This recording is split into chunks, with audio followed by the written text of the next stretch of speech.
Mark Rogers TV for iTalk SEC, talking of the most scrutinized positional battle in the conference, Alabama quarterback. It's Blake Sims versus Jacob Coker. And poor Blake Sims, as a fifth-year senior, just imagine the blood, sweat, and tears that he has poured into this Alabama football program. A ton of time and effort. And he just probably couldn't wait for A.J. McCarron to move on to the NFL, and so he would have a clear shot at gaining that number one starting job. But McCarron was barely off the deck at the Sugar Bowl against Oklahoma when Jacob Coker announced that he was transferring from Florida State to Alabama. He did that in January, and then he stepped on campus in May. So let's size it up. Coker versus Sims. Jacob Coker was the 18th rated quarterback coming out of high school, according to Rivals.com.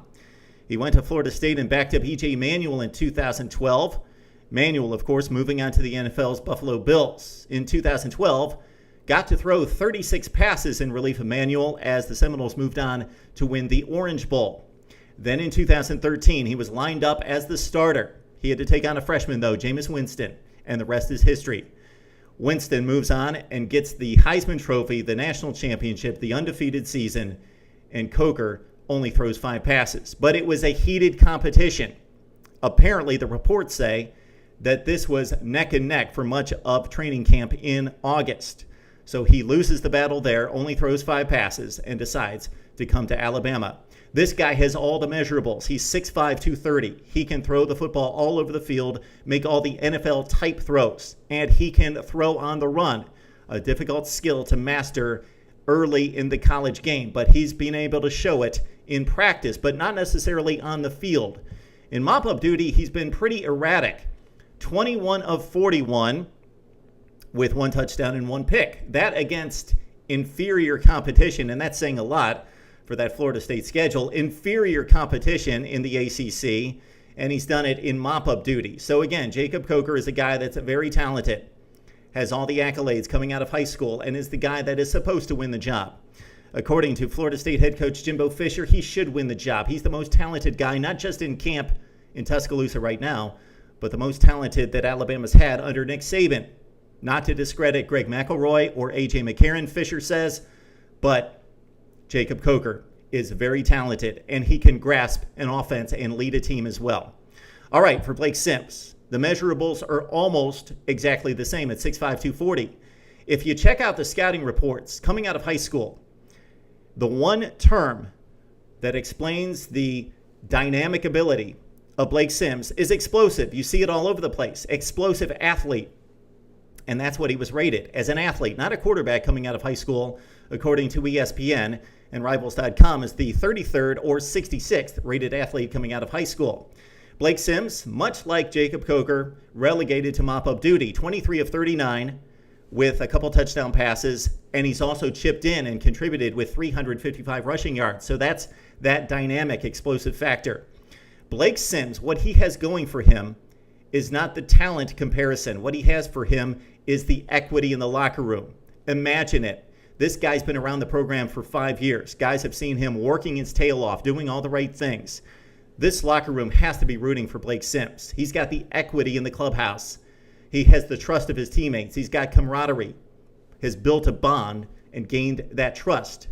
Should that be taken into consideration by Nick Saban? I don't believe so. I don't think it will be. He's going to pick the best quarterback. But will that equity and that bond, that chemistry, that cohesiveness that Blake Sims has gained in the locker room, maybe that transfers to the field and he gains the trust of his teammates on the field and he leads a more cohesive unit?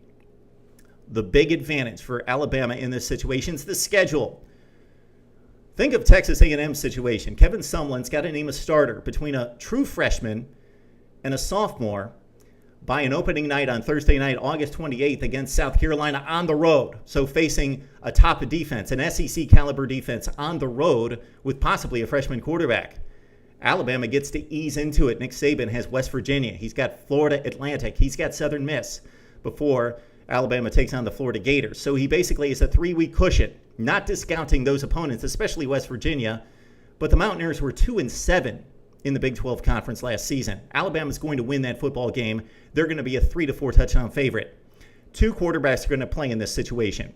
And maybe, even if Jacob Coker wins the job, as expected, maybe there's a two-man system going as Blake Sims becomes the guy that runs the read option, becomes that other option. Although I think it's less important in this offense with that three-headed monster in the backfield and the great defense on the other side than other teams would need. But maybe Nick Saban, he has hinted toward going that way. Jacob Coker, again, has the measurables in the passing game to win this job. He is expected to win the job. But Blake Sims is giving him a run for his money. Consider this. Over the top 10 teams in the country, preseason coaches poll, everybody's got starting quarterbacks coming back. Look around the country. Auburn, Baylor, Oklahoma, Oregon, UCLA, Ohio State, Michigan State.